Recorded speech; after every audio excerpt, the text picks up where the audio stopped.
5000 സ്ത്രീകൾ 5 വർഷം ഉപയോഗിക്കുന്ന നാപ്കിൻ ഏതാണ്ട് 100 ടൺ മാലിന്യം ഉണ്ടാക്കുന്നു.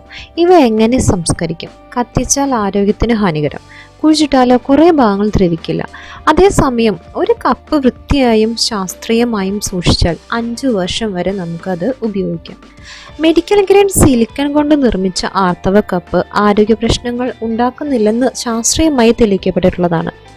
സാനിറ്ററി പാഡ് ഉപയോഗിക്കുമ്പോഴും അല്ലെങ്കിൽ അണുബാധ പോലുള്ള അലർജി പ്രശ്നങ്ങൾ ഇവിടെ ഉണ്ടാകുന്നില്ല.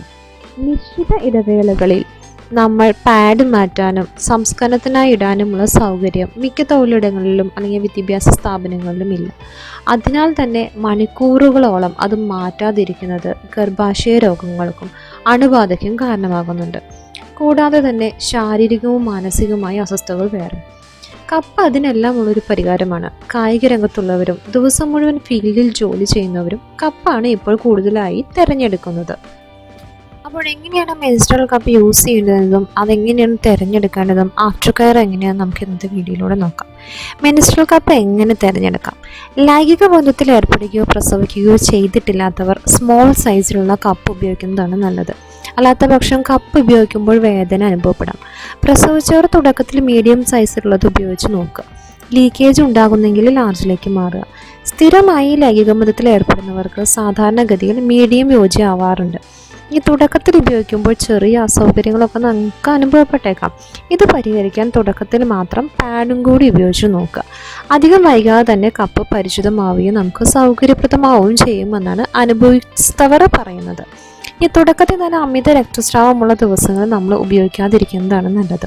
തീരെ കുറഞ്ഞ രക്തസ്രാവമുള്ള ദിവസങ്ങളിൽ ആദ്യ ഉപയോഗത്തിൻ്റെ വേദന ഉണ്ടായേക്കാം. അപ്പോൾ മിതമായ രീതിയിൽ രക്തസ്രാവമുള്ള ദിവസങ്ങളിൽ നമ്മൾ കപ്പ് ആദ്യ ഉപയോഗത്തിനായിട്ട് തിരഞ്ഞെടുക്കുക. ആദ്യ തവണത്തെ വേദനയെ ഭയപ്പെടുന്നവർക്ക് ഇങ്ങനെ ഈ പ്രശ്നത്തെ നമുക്ക് പരിഹരിക്കാം. ഇനി ചെറുപ്രായത്തിൽ ആർത്തവത്തിലെത്തിയ കുട്ടികൾക്ക് ഇത് ഉപയോഗിക്കാവോ എന്നൊരു ഡൗട്ട് ഉണ്ടാവും. പല കൗമാരക്കാരും ഇത് ഉപയോഗിക്കുന്നതായിട്ട് നമ്മൾ കേൾക്കുന്നുണ്ട്. പക്ഷേ ഇത് അകത്തേക്ക് വെക്കുമ്പോൾ വജൈനയിൽ ഇവർക്ക് വലിയൊരു വേദനയാണ് ഉണ്ടാകുന്നത്. 18 വയസ്സിന് മുകളിലുള്ളവർ ഉപയോഗിക്കുന്നത്ര എളുപ്പം കൗമാരക്കാർക്ക് ഉണ്ടാകണമെന്നില്ല. അപ്പോൾ 18 വയസ്സിന് മുകളിലുള്ളവർക്ക് ഉപയോഗിക്കുന്നതായിരിക്കും അനുയോജ്യം എന്ന് നമുക്ക് പറയാം കേട്ടോ. ഇനി PCOS അല്ലെങ്കിൽ PCOD എന്നീ പ്രശ്നങ്ങളൊക്കെ ഉള്ള സ്ത്രീകളുടെ എണ്ണം വളരെ കൂടുതലുള്ളതാണ്. അപ്പോൾ ഇവർക്കൊക്കെ എന്ന് പറഞ്ഞിട്ടുണ്ടെങ്കിൽ അമിത രക്തസ്രാവമുള്ളവരുമാണ്. അങ്ങനെയുള്ളവർക്ക് ഉപയോഗിക്കാമെന്നുള്ളതൊരു സംശയം ഉണ്ടായേക്കാം. ഇക്കൂട്ടർക്ക് ആർത്തവ സമയത്ത് പലപ്പോഴും കട്ട പിടിച്ച രക്തമായിരിക്കും വരുന്നത്. അതുകൊണ്ട് ഇവർക്ക് ഇടയ്ക്കിടെ മെൻസ്ട്രൽ കപ്പ് നമ്മൾ വൃത്തിയാക്കേണ്ടി വരും. പാഡ് ഉപയോഗിക്കുമ്പോഴും ഇവർക്കിത് ചെയ്യേണ്ടി വരാറുണ്ട്.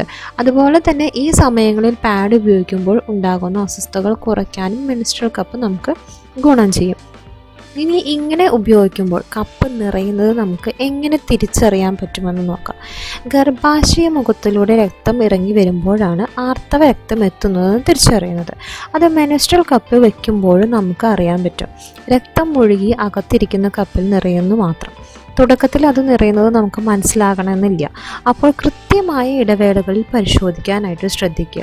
ശീലമായി കഴിഞ്ഞാൽ നമുക്ക് പാഡ് നിറയുമ്പോൾ നോക്കാതെ തന്നെ നമ്മൾ സ്ത്രീകൾക്ക് മനസ്സിലാവാറില്ലേ, അതുപോലെ തന്നെ ഉപയോഗിച്ച് പരിചയമായാൽ കപ്പ് നിറയുന്നത് നമുക്ക് മനസ്സിലാവാൻ പറ്റും. ഈ ആർത്തവ സമയത്തെ ശുചിത്വമില്ലായ്മ സെർവിക്കൽ ക്യാൻസറിനൊക്കെ നമുക്ക് കാരണമാക്കുമെന്ന് അറിയാം. പാഡ് വൃത്തിയായിട്ട് ഇടവേളകളിൽ മാറ്റാൻ ശ്രദ്ധിക്കുമെന്ന് നമ്മൾ പറയാറുണ്ട്, ചെയ്യാറുണ്ട്. ഈ കപ്പ് ഉപയോഗിക്കുമ്പോൾ രക്തം കപ്പിനകത്ത് തന്നെയാണ് ഉപയോഗിക്കുന്നത്. അപ്പോൾ അത് രോഗങ്ങൾക്ക് കാരണമായേക്കാമോ എന്നൊരു ഡൗട്ട് ഉണ്ടാകും. അപ്പോൾ അതിനുള്ളൊരു പരിഹാരം അല്ലെങ്കിൽ അതിനുള്ളൊരു റെമഡി എന്ന് പറയുകയാണെങ്കിൽ കപ്പ് ഉപയോഗിക്കുമ്പോഴും നമ്മൾ ശുചിത്വം പാലിക്കണം എന്നുള്ളതാണ്. കപ്പ് അകത്തേക്ക് വെക്കുമ്പോൾ കൈ വൃത്തിയാക്കാനായിട്ട് ശ്രദ്ധിക്കുക. ദിവസം 2 തവണയെങ്കിലും കപ്പ് നമ്മൾ വൃത്തിയാക്കണം. രക്തം അകത്തിരിക്കുന്നു എന്നതുകൊണ്ട് അസുഖങ്ങൾ ഉണ്ടാകില്ല. പക്ഷേ ശുചിത്വം പാലിക്കുന്നതിൽ കൂടുതൽ ശ്രദ്ധ വേണം.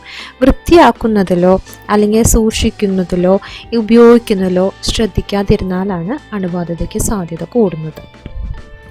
ഇനി നമുക്ക് മെൻസ്ട്രൽ കപ്പ് അല്ലെങ്കിൽ ആർത്തവ കപ്പ് എങ്ങനെയാണ് ഉപയോഗിക്കേണ്ടതെന്ന് നോക്കാം.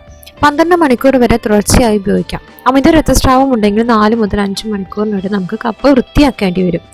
ഒരു ആർത്തവ ചക്രം പൂർത്തിയാക്കുമ്പോൾ വൃത്തിയാക്കി തിളച്ച വെള്ളത്തിൽ കഴുകിയ ശേഷം ഉണക്കി അടുത്ത ആർത്തവ കാലത്തേക്ക് സൂക്ഷിച്ചു വയ്ക്കാം.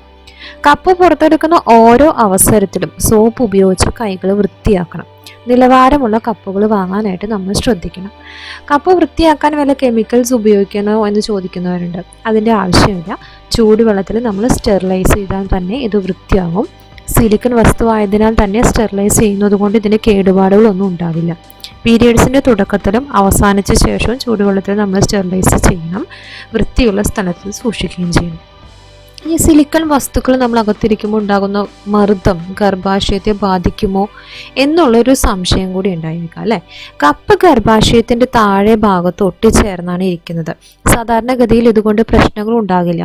പക്ഷെ വലിയൊരു വിഭാഗം ആളുകൾ അത് പുറത്തെടുക്കുന്നത് കപ്പിൻ്റെ അറ്റത്തെ വാൽഭാഗത്ത് പിടിച്ച് വലിച്ചിട്ടാണ്.